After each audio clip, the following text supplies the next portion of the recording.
Les employés des agences de santé privées sont de plus en plus nombreux à les quitter pour rejoindre le réseau public. Alors Mathieu, on parle de 3200 d'entre eux qui ont été embauchés par Québec depuis l'automne dernier.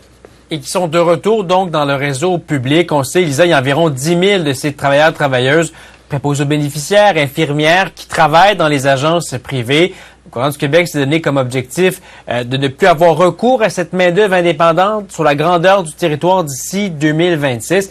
Donc, nouvelle compilation, 3200 infirmières préposées aux bénéficiaires qui sont de retour dans le réseau public depuis l'automne. Seulement depuis le printemps dernier, on parle de 800 professionnels quand même qui sont de retour dans le réseau public. Une transition, un mouvement qui est encourageant selon le cabinet du ministre de la Santé, Christian Dubé, qui nous a envoyé cette déclaration à propos du retour de ces professionnels.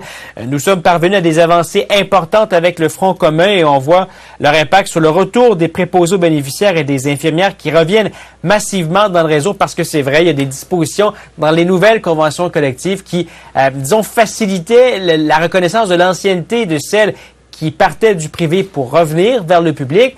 Mais les syndicats disent quand même qu'on peut en faire davantage dans les régions là, où la pénurie de main-d'œuvre est aiguë. Pensez à la Côte-Nord ou à l'Abitibi. Notamment peut-être aménager les ressources, les aider à garder des gens en permanence. Parce que sur le terrain, on dit c'est bien beau les agences, même l'équipe volante, là, mais ça prend des gens qui habitent dans les régions. On écoute là-dessus Robert Comeau de la PTS. On peut penser à l'aide au logement, payer un déménagement, donc tout ce qui est onéreux pour la personne dans son choix de carrière, là, tout ce qui coûte cher pour aller s'établir en région, faire ce choix-là. Donc, aider les gens à s'établir en région. Il n'y a pas eu d'ouverture à ce niveau-là. Ce sont des solutions super simples qu'on pourrait juste discuter ensemble, puis ça réglerait un certain nombre de problèmes. Vous l'avez un peu évoqué, de cette équipe volante qu'on attend sur la Côte-Nord devait arriver jeudi, mais finalement, on va devoir être un peu plus patient, Mathieu.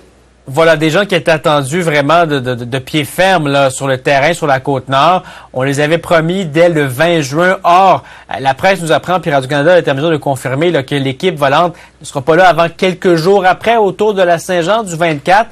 Là-dessus, les professionnels, les médecins sur la Côte-Nord s'impatientent, ont bien hâte de voir cette main-d'œuvre publique débarquer en renfort chez eux sur la Côte-Nord. Merci.